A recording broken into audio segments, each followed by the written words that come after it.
علی بھائی، آج کا پہلا سوال ہے، آپ نے معراج النبی صلی اللہ علیہ صلی وآلہ اللہ وسلم علیہ والے وآلہ لیکچر میں وسلم۔ صحیح بخاری اور صحیح مسلم کی احادیث کی روشنی میں یہ ثابت کیا تھا کہ مرنے سے پہلے کوئی مخلوق اپنے رب کا دیدار نہیں کر سکتی، جبکہ دوسری طرف کئی صوفیاء اور بزرگان دین کو خواب میں اللہ تعالیٰ کا دیدار نصیب ہوا ہے۔ کیا خواب میں اللہ تعالیٰ کو دیکھنا اسی دنیا کی زندگی میں ممکن ہے؟ پلیز تسلی بخش جواب دیجیے گا، شکریہ۔ شکریہ جی، آپ کی تسلی کرواتے ہیں انشاءاللہ تعالی۔ دیکھیں، ایک تو کیٹاگوریکل عقیدہ جو قرآن سے ہمیں ملتا ہے وہ یہ ہے کہ اس دنیا کی زندگی میں کسی شخص کا بیداری کے عالم میں سر کی آنکھوں سے اللہ کو دیکھنا یہ ناممکن ہے۔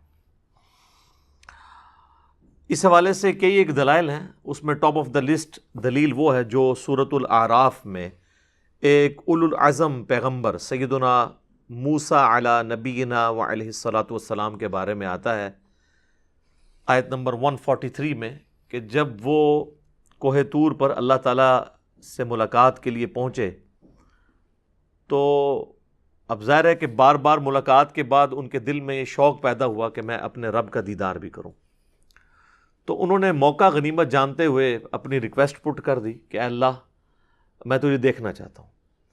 تو اللہ تعالیٰ نے بالکل اسٹریٹ فارورڈ جواب دیا، قال لن ترانی، اللہ نے فرمایا تو مجھے نہیں دے سکتا، ولکن انظر الی الجبل،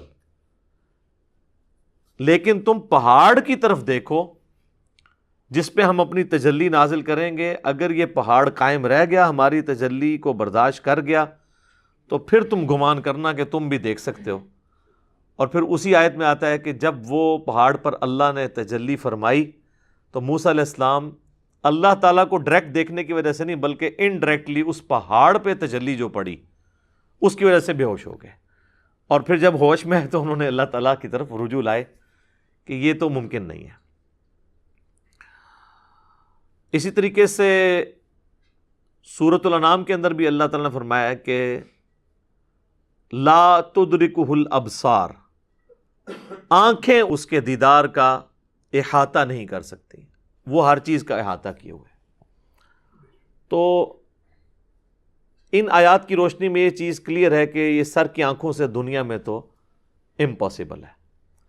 البتہ آخرت کی زندگی میں قرآن حکیم میں کئی ایک آیات ہیں جو اس کو سپورٹیو ہیں کہ ہر اہل ایمان کو اللہ تعالیٰ کا دیدار نصیب ہوگا۔ اس حوالے سے اہل تشیع کا اختلاف ہے، وہ آخرت میں بھی اللہ کے دیدار کے قائل نہیں ہیں، وہ سورۃ الانعام کی آیت کو جنرل مانتے ہیں ہمیشہ کے لیے، جبکہ اہل سنت کے ہاں قرآن حکیم سے کئی آیات سے رزلٹ ایسا نکلتا ہے، اور بخاری اور مسلم کی کئی احادیث اس کو سپورٹ کرتی ہیں کہ آخرت میں اہل ایمان کو، اہل جنت کو سب سے بڑی جو جنت میں نعمت ملے گی وہ اللہ کا دیدار ہے۔ اس کو سپورٹیو جو ہے وہ جتنی آیات اور احادیث ہیں وہ میں نے الگ سے ایک ٹاپک ریکارڈ کروایا ہے جس کا آپ نے ذکر کیا، معراج النبی صلی اللہ علیہ وآلہ وسلم سے متعلق کیا عقیدہ ہونا چاہیے، اور اس رات اللہ تعالیٰ کے دیدار اور نبی علیہ السلام کی ملاقات کے حوالے سے یہ ساری ڈیٹیلز میں نے بتائی ہیں۔ چونکہ آج ٹاپک نہیں ہے لہٰذا میں اگر اس کو ہاتھ ڈال بیٹھا تو پھر اسے بھی 20-25 منٹ میں کنکلوڈ کرنا پڑے گا۔ تو ہم آج کے اس ٹاپک کی طرف آتے ہیں کہ یہ دعویٰ کرنا کہ خواب میں اللہ تعالیٰ کا دیدار ہو سکتا ہے بزرگان دین کو، صوفیاء کو یا اماموں کو، تو یہ صرف ان کی منہ شگافیاں ہیں۔ اس کائنات میں ایک ہی ہستی ہے جسے خواب میں دل کی آنکھوں سے اللہ کا دیدار نصیب ہوا، اور وہ ہیں ہمارے محبوب سید الاولین والآخرین، شفیع المذنبین، رحمت للعالمین، سیدنا و مولانا امام اعظم محمد رسول اللہ صلی اللہ علیہ وآلہ وسلم، اور وہ بھی خواب میں انہیں دیدار ہوا۔ یہ حدیث مسند امام احمد میں ہے، جامعہ ترمذی میں صحیح سند کے ساتھ موجود ہے، امام ترمذی نے بھی اس کی تصحیح کی ہے اور پھر ساتھ کومنٹس نقل کیے ہیں کہ میں نے اپنے استاد امام محمد بن اسماعیل المعروف امام بخاری، ان سے جب اس حدیث کے متعلق پوچھا تو انہوں نے فرمایا یہ حدیث صحیح ہے۔ وہ حدیث میں بعد میں ڈسکس کروں گا اس گفتگو کو کنکلوڈ کرتے ہوئے، یہ جو بزرگان دین کے بارے میں، صوفیاء کے بارے میں یہ لوگ دعوے کر رہے ہیں، یہ ساری ان کی منہ شگافی ہیں. انہی سے پوچھیں کہ کیا صحابہ اکرام علیہم رضوان میں کوئی ایک بھی کامل الایمان شخص ایسا نہیں تھا کہ جو اللہ تعالیٰ کو دیکھ سکتا؟ کوئی ضعیف روایت ہی بتا دیں کہ سیدنا ابو بکر، عمر، عثمان و علی رضی اللہ عنہم اجمعین وعلیہم السلام اجمعین، یہی اولو العزم اصحاب رسول ہیں نا، خلفائے راشدین صلی اللہ علیہ وآلہ وسلم ورضی اللہ عنہم اجمعین. تو ان کو تو کبھی کوئی دیدار اس طرح کا نصیب نہیں ہوا. تو یہ لوگ زیادہ حقدار تھے اللہ تعالیٰ کو خواب میں دیکھنے کے یا بعد کے لوگ؟ اور اگر یہ پیکیج غیر انبیاء کے لیے ہوتا تو سب سے پہلا حق تو سیدنا موسیٰ علی نبینا علیہ الصلوۃ والسلام کا تھا. سورۃ الاعراف میں جو اللہ تعالیٰ نے فرمایا کہ قال لن ترانی، تو مجھے نہیں دیکھ سکتا، تو اللہ تعالیٰ فرماتا ہے کہ بعد میں نے نبی علیہ السلام کے امتیوں کو خواب میں زیارت کروانی ہے، تو تم تو اولو العزم پیغمبر ہو، تو خواب والا پیکیج آفر کیا جاتا ہے.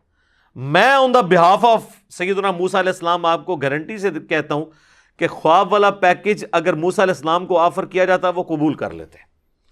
ہمیں کیا جائے، ہم قبول کرنے کے لیے تیار ہیں. وہ پیکیج نہ پیش کرنا اس بات کی دلیل ہے کہ یہ اعزاز ان کو بھی نہیں ملنے والا تھا. اب یہ دعوے صوفیاء کے بارے میں کرنا، اماموں کے بارے میں کرنا، بزرگوں کے بارے میں کرنا، تو یہ لوگوں نے ان کے اوپر جھوٹ باندھے ہیں. ان کی تو کوئی حیثیت نہیں ہے. سیدنا عیسیٰ علی نبینا علیہ الصلوۃ والسلام کے اوپر لوگوں نے جھوٹ باندھ دیے. اس وقت دنیا میں سب سے اوریاں اور بڑا شرک حضرت عیسیٰ علیہ السلام کے نام پر لوگ کر رہے ہیں. اتنے تو بت پرست نہیں ہیں دنیا میں جتنے کرسچنز ہیں، لیکن عیسیٰ علیہ السلام کا کوئی اس میں قصور نہیں ہے. اللہ تعالیٰ نے تو قرآن میں ان کی طرف سے صفائی پیش کی ہے. لقد کفر الذین قالوا ان اللہ هو المسیح ابن مریم، بے شک وہ لوگ کفر کر رہے ہیں جو یہ کہہ رہے ہیں کہ عیسیٰ ابن مریم ہی اللہ ہے. وقال المسیح، جبکہ مسیح تو خود کہا کرتے تھے یا بنی اسرائیل، اے اولاد یعقوب، اے بنی اسرائیل، اعبدوا اللہ ربی و ربکم، اس رب کی عبادت کرو جو میرا بھی رب ہے اور تمہارا بھی رب ہے. انہ من یشرک باللہ فقد حرم اللہ علیہ الجنہ ومأواہ النار وما للظالمین من انصار، بے شک جو کوئی اللہ کے ساتھ شرک کرے گا اللہ نے اس پہ جنت حرام کر دی ہے، اس کا ٹھکانہ جہنم ہے اور وہاں پر اس کا کوئی بھی مددگار نہیں ہوگا. والعیاذ باللہ تعالی. اللہم اجرنا من النار، آمین. تو میرے بھائی قرآن میں تو اللہ تعالیٰ عیسیٰ ابن مریم کی صفائیاں دے رہا ہے کہ وہ تو موحد تھے، ان کے ماننے والے مشرک ہوئے.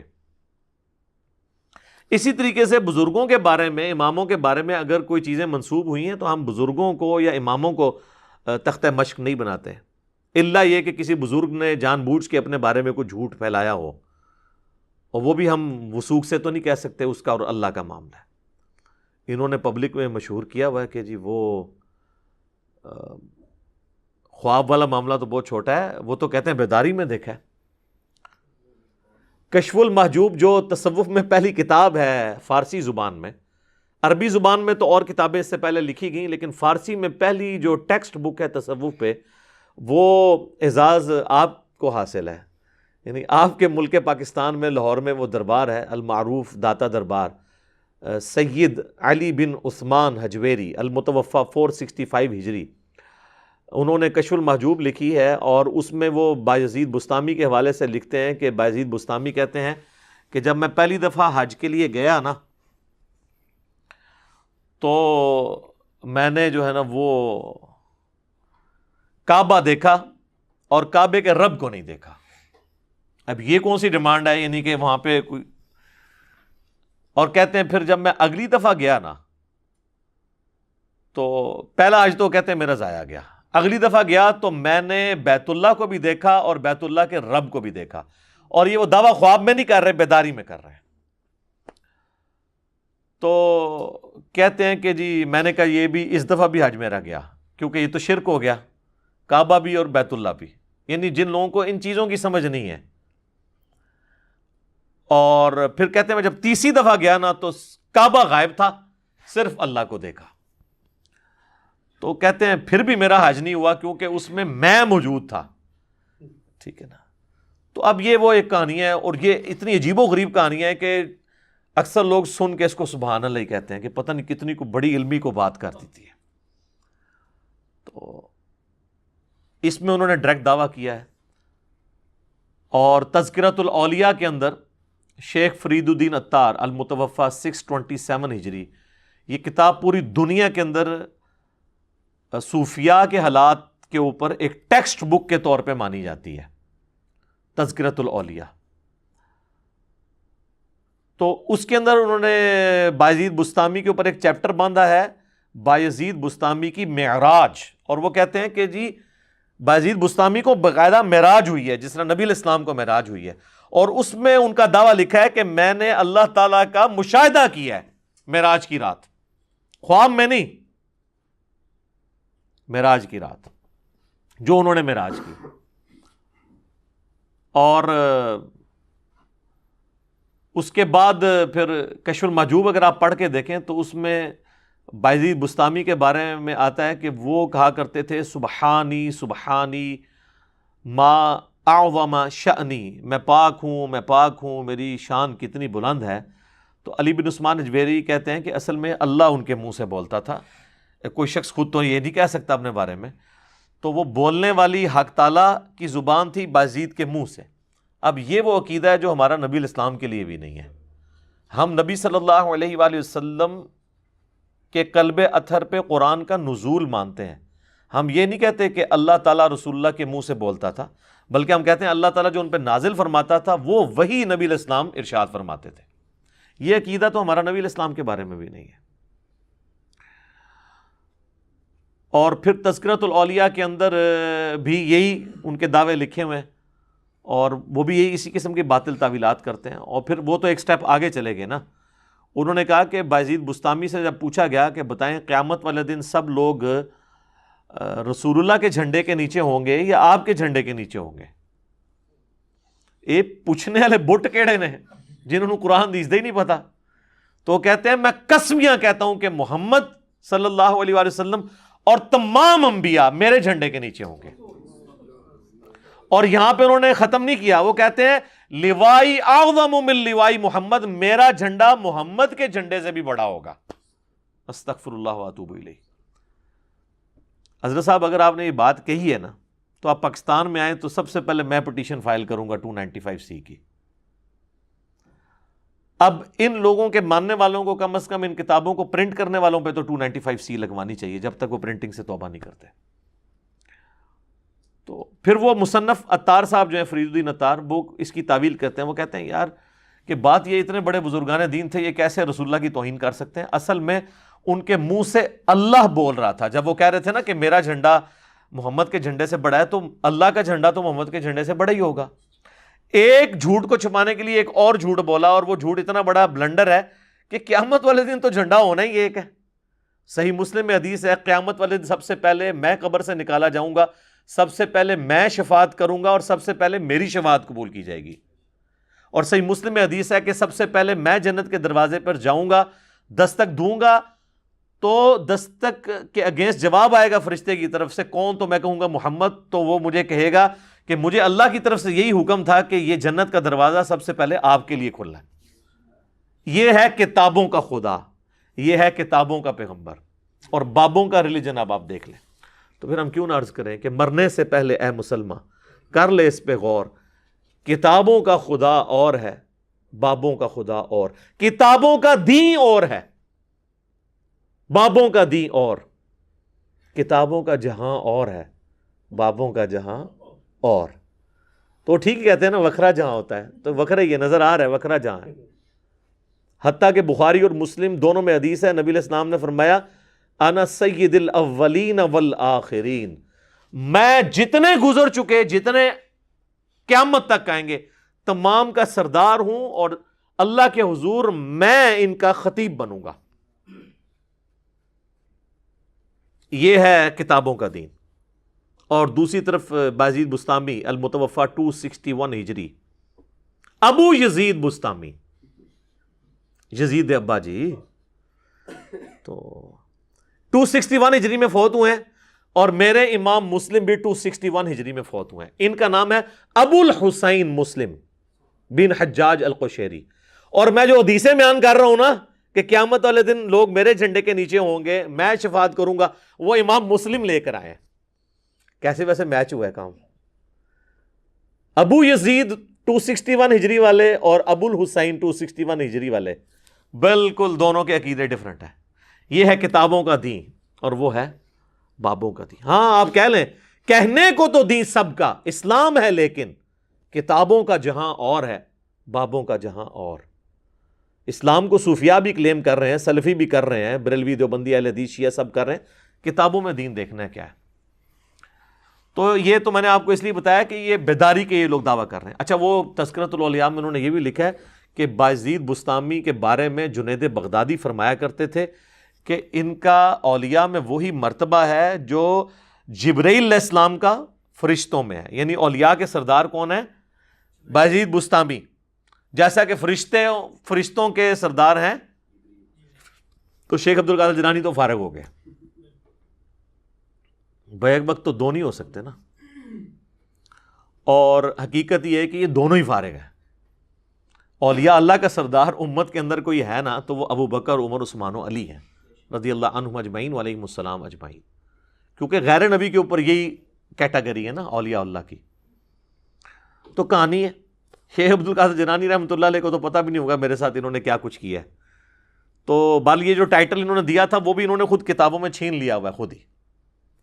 اچھا، یہ تو تھا بیداری۔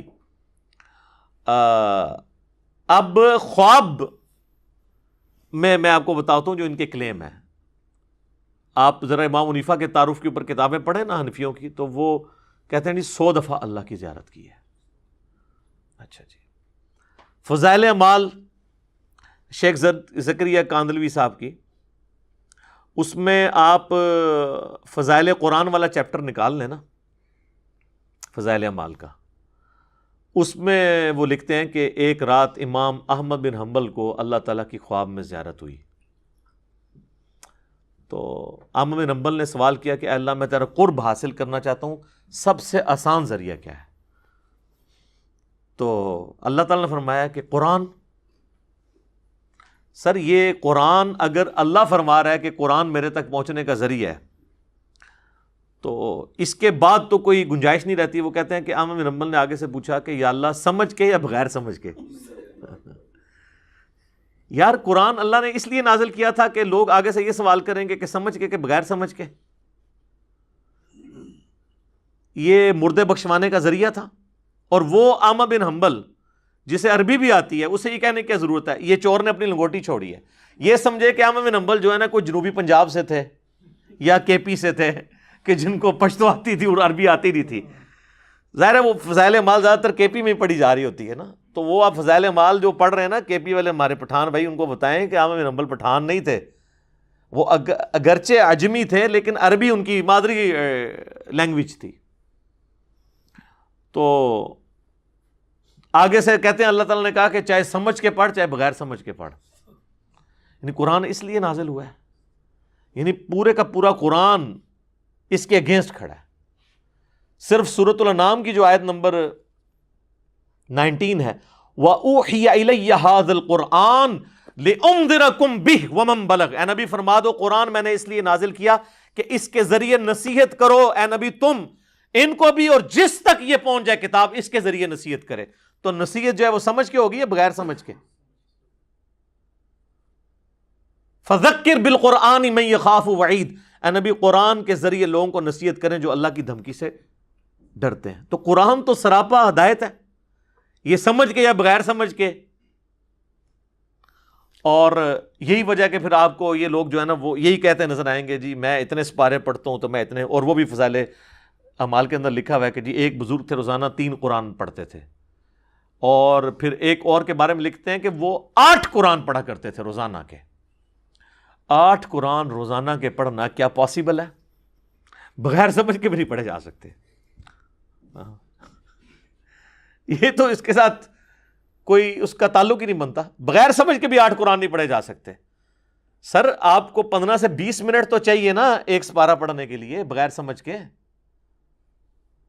تو آپ ذرا کیلکولیشن کر لیں کہ 8 قرآن کیسے پڑھے جا سکتے ہیں؟ 24 گھنٹے میں سونا بھی ہے، کھانا پینا بھی ہے، ٹائلٹ بھی ہے، سب کچھ چیزیں جڑی ہوئی ہیں.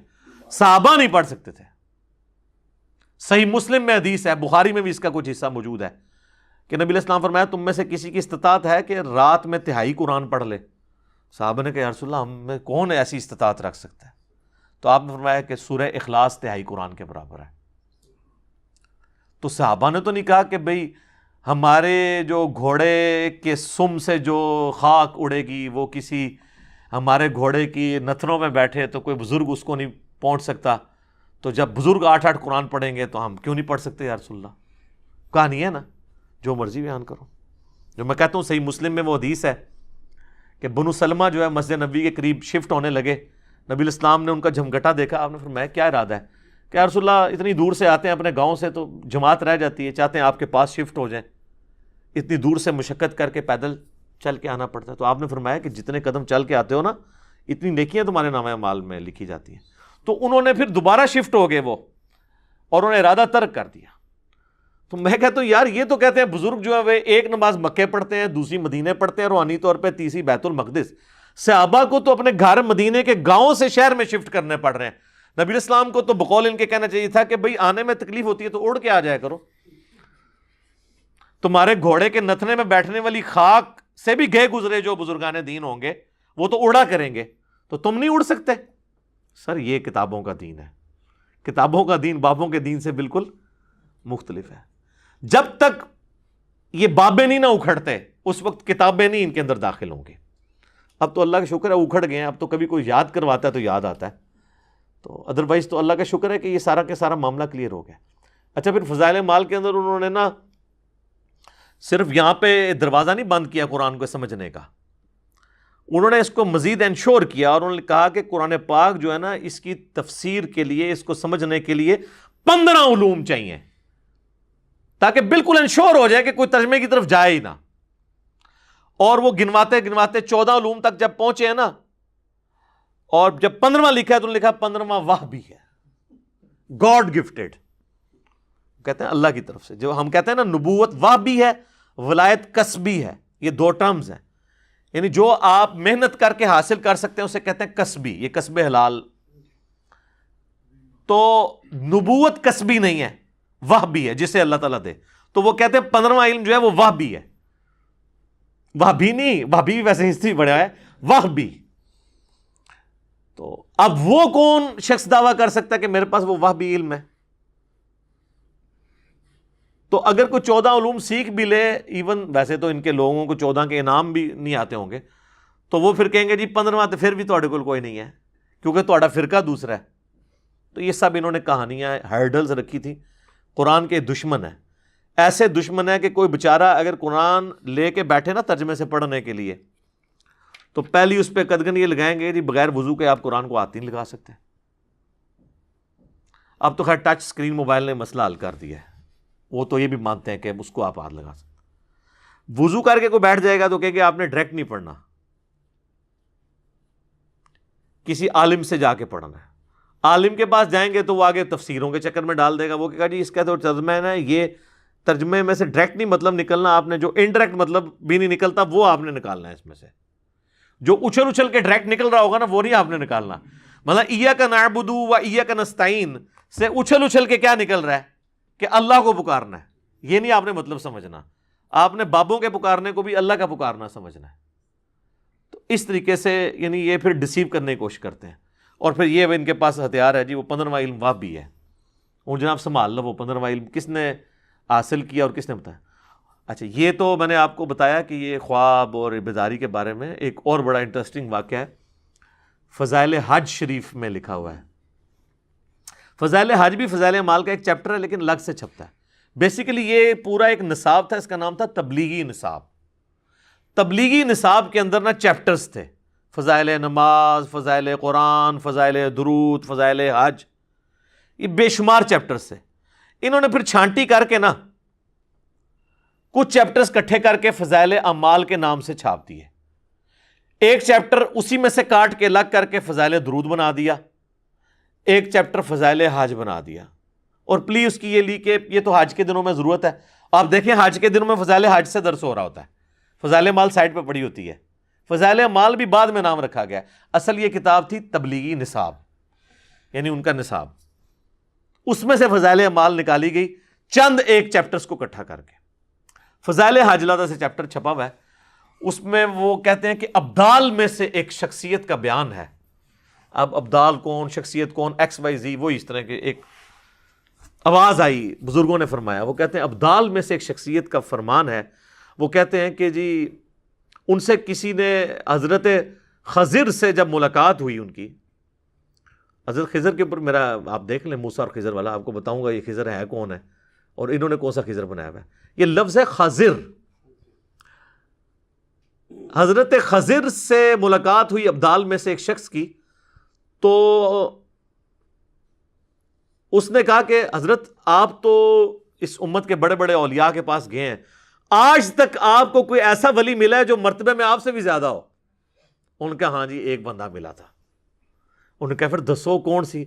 وہ کہتے ہیں کہ میں مسجد نبوی میں بیٹھا ہوا تھا اور محدث عبد الرزاق جو امام بخاری امام مسلم کے استاد ہیں، امام بخاری امام مسلم نے ان سے احادیث لی ہیں.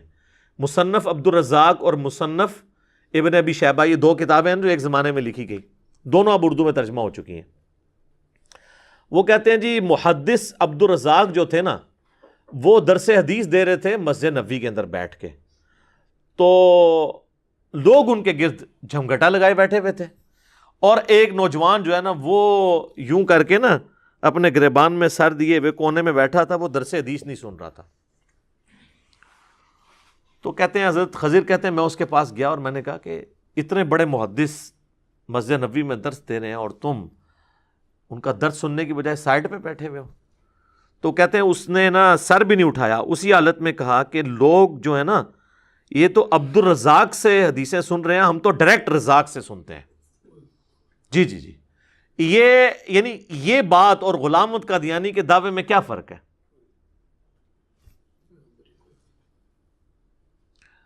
تو اچھا وہ خضر کہتا ہے میں پریشان ہو گیا. اس نے کہا اچھا بتاؤ کہ اگر تم اتنا ہی سمجھتے ہو اپنے آپ کو تو بتاؤ میں کون ہوں. تو وہ کہتے ہیں کہ جی اس شخص نے سر اٹھائے بغیر کہا کہ اگر میں غلطی پر نہیں ہوں نا تو تم خضر ہو. ویسے جو اس کو ذرا مرچیں لگا کے لکھتے ہیں نا، تو وہ کہتے ہیں جی انہوں نے جناب نا انج نگاہ اتے اٹھائی، پھر انہوں نے تھلے دیکھا، پھر سجے ویکھیا انج کر کے، پھر کھبے ویکھیا، پھر سامنے دیکھا، پھر اپنے آپ نے دیکھا. انہوں نے کہا جی بھئی میں نے دیکھا ہے نہ خضر اس وقت اوپر ہے نہ نیچے ہے، نہ دائیں مجھے نظر آیا دور تک نہ بائیں، یا تو خضر ہے یا میں ہوں، تو میں تو ہے نہیں ہوں، تو ہی ہے.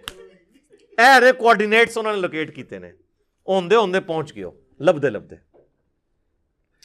تو یہ ہیں لوگوں کے دعوے. آپ تو بات کر رہے ہیں خوابوں میں دیکھنے کی، یہ تو خوابوں سے بھی اگلے ورژن میں جا چکے ہیں. بہرحال ایک یہ خواب ہے اور ایک وہ خواب ہے جو وحی الہی ہوتا ہے، اور وہ ہوتے ہیں پیغمبروں کے خواب. غیر پیغمبر کا بھی ہو سکتا ہے. وہ بخاری مسلم میں حدیث ہے کہ خواب یا اللہ کی طرف سے ہوگا یا شیطان کی طرف سے یا نفس کی طرف سے. اور یہ بھی حدیث ہے بخاری اور مسلم دونوں میں کہ خواب نبوت کا 46واں حصہ ہے، یعنی غائب کی خبروں کا 46واں حصہ ہے. اور صحیح بخاری میں حدیث موجود ہے کہ میری وفات کے بعد اب غائب کی خبروں سے صرف خواب والی جو ڈومین ہے یہ باقی رہ گئی ہے. اور وہ بھی ساتھ فرمایا جو نیک خواب ہیں اللہ تعالیٰ دکھائے گا، مبشرات باقی ہیں اور وہ نیک خواب. البتہ بخاری اور مسلم میں جو یہ ہے نا نبوت کا 46واں حصہ ہے، یہ غیر انبیاء کے لیے بھی خواب آ سکتا ہے، لیکن جب نبی کو خواب آتا ہے نا اس میں شیطان کی دخل نہیں ہوتی. سورہ الصافات کی آیت نمبر 103 102 103 کے اندر حضرت ابراہیم علیہ السلام کو خواب میں اللہ تعالیٰ نے حکم دیا تھا اپنے بیٹے کی قربانی کا.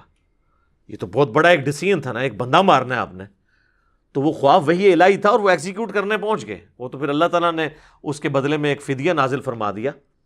تو یہ اس بات کا ثبوت ہے کہ نبی کو جب خواب آئے اس میں شیطان کی دخل نہیں ہوتی.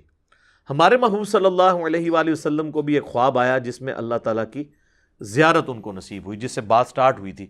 وہ خواب صحیح سند کے ساتھ مسند امام احمد میں ہے، جامعہ ترمذی میں ہے. امام ترمذی نے اس حدیث کو حسن صحیح کہا. اس پہ ترا یہ کہ امام ترمذی نے کہا کہ میرا استاد جو ہے امام بخاری محمد بن اسماعیل سے جب میں نے اس حدیث کے بارے میں پوچھا تو انہوں نے فرمایا یہ حدیث بالکل صحیح ہے، اگرچہ بخاری میں نہیں ہے، لیکن امام بخاری کی تصحیح امام ترمذی نے اپنے استاد کی نقل کر کے اس پہ پکی مور لگا دی. اس حدیث کو مسند احمد کی تحکیم کرنے والے شعیب ارنوت رحمۃ اللہ علیہ نے بھی صحیح کہا. ترمذی کی تحکیم کرنے والے شیخ البانی اور شیخ زبیلی زئی نے بھی اس کو صحیح کہا، یعنی امت نے اس کو ایکسیپٹ کیا. اور یہ حدیث مشکات کے اندر آپ کو شروع میں مل جائے گی، کتاب المساجد چیپٹر میں، نماز پڑھنے کے مقامات والے چیپٹر میں، کیونکہ اس حوالے سے بھی اس میں ایک ذکر موجود ہے. 748 نمبر ہے جی مشکات میں اس کا، اور ترمذی میں ہے 3235. اس حدیث کا ویسے ٹیسٹ یہ ہے کہ میں اسے ورڈ بائی ورڈ پڑھوں، اور اس میں ایک دعا بھی ہے، وہ ہم کوشش کریں گے کہ اس کے نیچے ڈسپلے کریں. نبی علیہ السلام نے حکم فرمایا کہ میرا یہ خواب سچا ہے، میرے امتیوں تک پہنچاؤ تاکہ وہ یہ دعا یاد کریں. یہ اللہ سے بہت بڑی دعا ہے جو نبی علیہ السلام نے اس خواب میں مانگی ہے. معاذ ابن جبل کہتے ہیں کہ ایک روز رسول اللہ صلی اللہ علیہ وآلہ وسلم ہمیں نماز فجر پڑھانے کے لیے تشریف نہ لائے. قریب تھا کہ ہم سورج کے طلوع ہونے کا مشاہدہ کر لیتے. پھر آپ بہت تیزی سے تشریف لائے، چنانچہ نماز کے لیے اقامت کہی گئی. رسول اللہ صلی اللہ علیہ وآلہ وسلم نے اختصار کے ساتھ نماز پڑھائی. پس جب آپ صلی اللہ علیہ وآلہ وسلم نے سلام پھیرا تو با آواز بلند فرمایا کہ اپنی اپنی جگہوں پر اسی طرح بیٹھے رہو. پھر آپ علیہ السلام ہماری طرف متوجہ ہوئے اور فرمایا کہ میں ابھی تمہیں بتاتا ہوں کہ میں تمہیں نماز پڑھانے کے لیے کیوں نہیں آیا. یعنی وہ آپ کی وہ جو نیند تھی وہ غفلت کی وجہ سے نہیں تھی. میں رات کو بیدار ہوا، وضو کیا، جس قدر مقدر میں تھا میں نے نماز پڑھی، پھر مجھے اونگ آنے لگی حتیٰ کہ وہ مجھ پر غالب ہو گئی. تب میں نے اپنے رب تبارک و تعالی کو بہترین صورت میں دیکھا خواب میں. صلاۃ بر محمد وآل محمد، اللہم صلی علی محمد وعلی آل محمد. چنانچہ اس نے فرمایا محمد. میں نے عرض کی میرے رب حاضر ہوں. اچھا ایک مسئلہ تو کلیئر ہوا نا. یہ جو آپ کو بعض بریلوی علماء کہتے ہیں نا کہ کبھی اللہ تعالیٰ نے یا محمد نہیں کہا، یا رسول اللہ، یا ایھا المدثر، یا ایھا الرسول یہ کہا ہے. قرآن تک تو یہ بات ٹھیک ہے، لیکن بخاری مسلم میں جو حدیث شفاعت ہے، سب سے پہلے لوگ حضرت آدم کے پاس جائیں گے، پھر باقی انبیاء سے ہوتے ہوئے اینڈ پہ حضور کے پاس آئیں گے، اور نبی علیہ السلام فرماتے ہیں میں سجدے میں گروں گا. وہاں پہ بھی الفاظ ہیں یا محمد اپنا سر اٹھاؤ، یا رسول اللہ نہیں ہے. یہ کتنی بڑی انہوں نے جھوٹ مشہور کیا ہوا ہے. بھائی اللہ اور بندے کا معاملہ ہے، اللہ اور بندے کا کوئی احترام والا رشتہ ہے اس اعتبار سے کہ پروٹوکول دینا ہے. بندہ تو بندہ ہے، اللہ اللہ ہے. وہ کہتے ہیں نہیں، نبی علیہ السلام کو کبھی اللہ نے بھی نہیں یا محمد کا. اس حدیث میں بھی بخاری مسلم میں بھی یا محمد ہے، یہ ترمذی میں بھی. میں نے عرض کیا میرے رب میں حاضر ہوں. فرمایا یہ فرشتے کس چیز کے بارے میں بحث و مباحثہ کر رہے ہیں؟ میں نے عرض کیا میں نہیں جانتا. اللہ تعالیٰ نے 3 مرتبہ ایسے ہی فرمایا، یعنی بار بار مجھ سے پوچھا. پھر نبی علیہ السلام فرماتے ہیں کہ میں نے اللہ کو دیکھا کہ اس نے اپنا ہاتھ میرے کندھوں کے درمیان رکھا، حتیٰ کہ میں نے اس کے انگلیوں کی پوروں کی ٹھنڈک اپنے قلب اور سینے میں محسوس کی، اور میرے سامنے ہر چیز واضح ہو گئی. یعنی اب یہ جو اللہ تعالیٰ کے ہاتھ یا انگلیوں کے پورے کا ذکر ہے نا، اس کے لیے ہم یہ تشبیہ بھی نہیں بیان کریں گے. قرآن میں واضح ہے لیس کمثلہ شیء، یہ متشابہات ہے. نہ ہم جہمیہ ہیں کہ ہم ان کی تعویلات کرنا شروع کر دیں، نہ ہم مجسمہ ہیں کہ ہم کوئی اللہ کے لیے جسم مان لیں، نعوذ باللہ.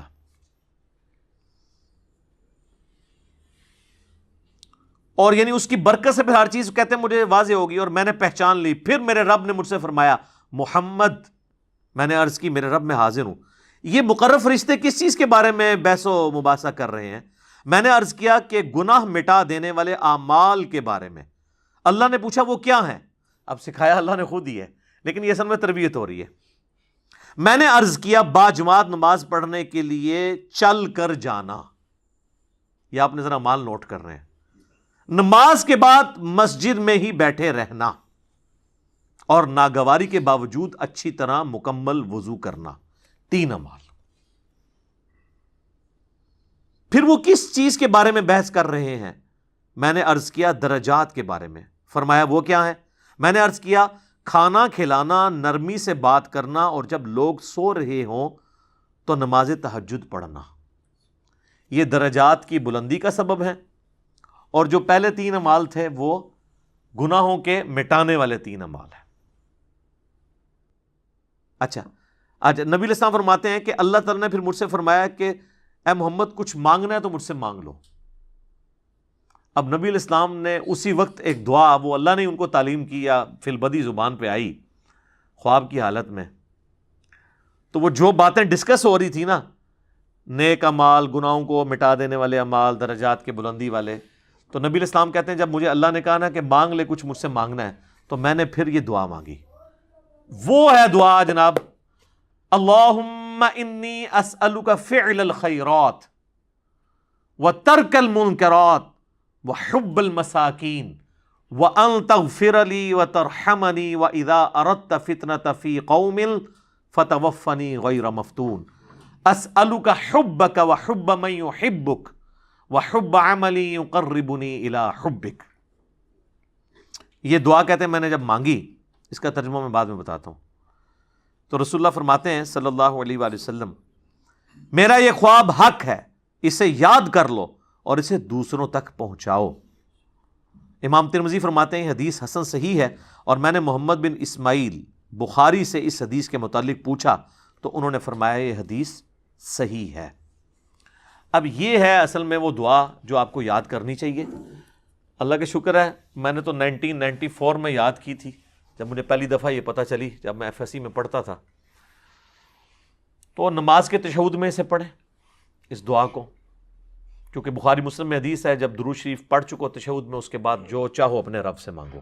تو آپ یہ مانگیں کہ اللہم انی اسألک فعل الخیرات، اے اللہ میں تجھ سے سوال کرتا ہوں ہر طرح کے نیک کام کرنے کا، وترک المنکرات، اور ہر برے کام کو چھوڑ دینے کا، وحب المساکین، اور مسکینوں سے محبت کرنے کا، وہی باتیں جو وہ ڈسکشن ہو رہی تھی، وَأَن تَغْفِرَ لِي وَتَرْحَمَنِي، اور یہ کہ تو مجھے بخش دے اور مجھ پر رحم فرما، وَإِذَا أَرَدْتَ فِتْنَةَ فِي قَوْمٍ فَتَوَفَّنِي غَيْرَ مَفْتُونٍ، اور جب تو ارادہ کرے کسی قوم کو آزمائش میں ڈالنے کا تو اے اللہ مجھے اس آزمائش سے بچا کے رکھنا۔ اسألک حبک، اے اللہ میں تجھ سے تیری محبت کا سوال کرتا ہوں، وحب من یحبک، اور ہر اس شخصیت کی محبت کا سوال کرتا ہوں جس سے تو محبت کرتا ہے، وحب عملی یقربنی الی حبک، اور ہر اس نیک عمل کی محبت میں تجھ سے مانگتا ہوں جو مجھے تیرا قرب عطا کر دے۔ یہ اسی کی فارم ہے جو ابو داؤد میں اور نسائی میں حدیث ہے نا، معاذ ابن جبل سے حضور نے کہا تھا معاذ میں تجھے محبوب رکھتا ہوں، میں تجھے وصیت کرتا ہوں کہ ہر نماز کے بعد کبھی ترک نہ کرنا، ربی اعنی علی ذکرک و شکرک و حسن عبادتک۔ اور نسائی میں الفاظ ہیں اللہم اعنی علی ذکرک و شکرک و حسن عبادتک، اے اللہ میری مدد فرما ذکر کرنے پر، شکر ادا کرنے پر، اور اچھے طریقے سے عبادت کرنے کے اوپر اے اللہ تو میری مدد فرما۔ تو یہ جناب خواب تھا، یہ ہے اصل خواب جو اللہ تبارک و تعالیٰ نے ہمارے محبوب صلی اللہ علیہ وآلہ وسلم کو دکھایا۔ اس کائنات میں ایک ہی ہستی ہے جسے خواب میں زیارت ہوئی، وہ ہمارے محبوب صلی اللہ علیہ وآلہ وسلم ہے۔ انشاءاللہ جنت میں جا کے ہم سب زیارت کریں گے۔ دنیا میں کسی اور کے بارے میں کلیم کرنا میں سمجھتا ہوں نبی اسلام کی شان میں بھی گستاخی ہے اور قرآن و سنت کی تعلیمات کا مذاق اڑانا ہے۔ تو ہم تو میرے بھائی صرف آپ کو سمجھا سکتے ہیں کیا کہ مرنے سے پہلے اے مسلمان کر لے اس پہ غور، کتابوں کا خدا اور ہے، بابوں کا خدا اور۔ کہنے کو تو دین سب کا اسلام ہے، لیکن کتابوں کا جہاں اور ہے، بابوں کا جہاں اور جب یہ آپ 2 سٹیجیں طے کریں گے نا تو آپ کے اندر سے آواز آئے گی کیا کہ نہ میں وہابی نہ میں بابی، میں ہوں مسلم علمی کتابی، نہ میں وہابی ہوں اور نہ میں بابوں کا دفاع کرنے والا بابی ہوں، میں علمی کتابی مسلم ہوں۔ ٹھیک ہو گیا جی. اللہ تعالیٰ سے دعا ہے جو حق بات میں نے کہی اللہ تعالیٰ ہمارے دلوں میں راسخ فرمائے. اگر جذبات میں میرے منہ سے کوئی غلط بات نکل گئی تو اللہ تعالیٰ ہمارے دلوں سے اسے دھو ڈالے, ہمیں معاف بھی فرما دے, ہمیں کتاب و سنت کی تعلیمات پر عمل کر کے دوسرے بھائیوں تک پہنچانے کی توفیق عطا فرمائے. سبحانک اللہم و بحمدک اشہد ان لا الہ الا انت استغفرک و اتوب الیک وما علینا الا البلاغ المبین. جزاکم اللہ خیرا.